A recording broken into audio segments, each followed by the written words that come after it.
सकता। लेकिन उस दिन आप पर इल्जाम लगा कि आप गजा जेनोसाइड को जस्टिफाई कर रहे हैं, ये तो सही बता रहे हैं। सामने तो वहाँ के बाद ट्वीट पर भी लिख दिया जब उनसे माइक ले लिया गया, वो तबसरा कर रहे थे। ये तो इसे कहते हैं स्ट्रॉ मैन फेलेसी।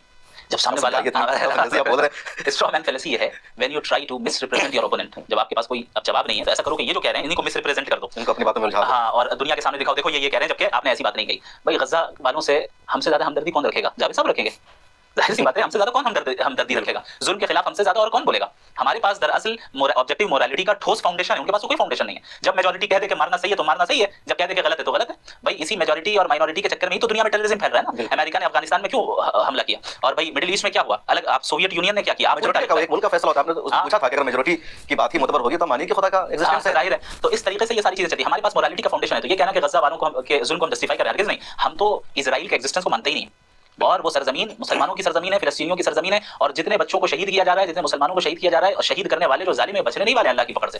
इन्नमा नुअखिरुहुम लियौमिन तशखसु फीहिल अब्सार। अल्लाह कह रहे हैं कि हम उस दिन तक इनको मोहलत दे रहे हैं जिस दिन आंखें फटी की फटी रह जाएंगी। तो ये उस दिन तक की मोहलत है जिस दिन रिजल्ट आना है। रिजल्ट आने तो दो, और इस दुनिया में भी इंशाल्लाह अल्लाह रब्बुल आलमीन इन्हें मगलूब करेगा, और जो जालिम होंगे और उसी जुल्म और कुफ्र में गए होंगे तो जाहिर है क़यामत के दिन भी बचने वाले नहीं है। हमारी पूरी हमदर्दी गजा के मुसलमानों के साथ है, और हम इस बात के कायल हैं कि हर तरह की कोशिश अपनी इस्तिताअत के एतबार से हमें करनी चाहिए ताकि हम इन मुसलमानों का जो जेनोसाइड हो रहा है इसको हम रोक सकें, और अपने मुसलमान बच्चों, बच्चियों, बहनों, माओं और नौजवानों और बुजुर्गों की हिफाजत कर सकें। ये जिम्मेदारी हमारे ऊपर, हर शख्स के ऊपर ये फर्ज है कि अपनी इस्तिताअत के वक़्त इस जुल्म को रोकने की मुकम्मल कोशिश करें।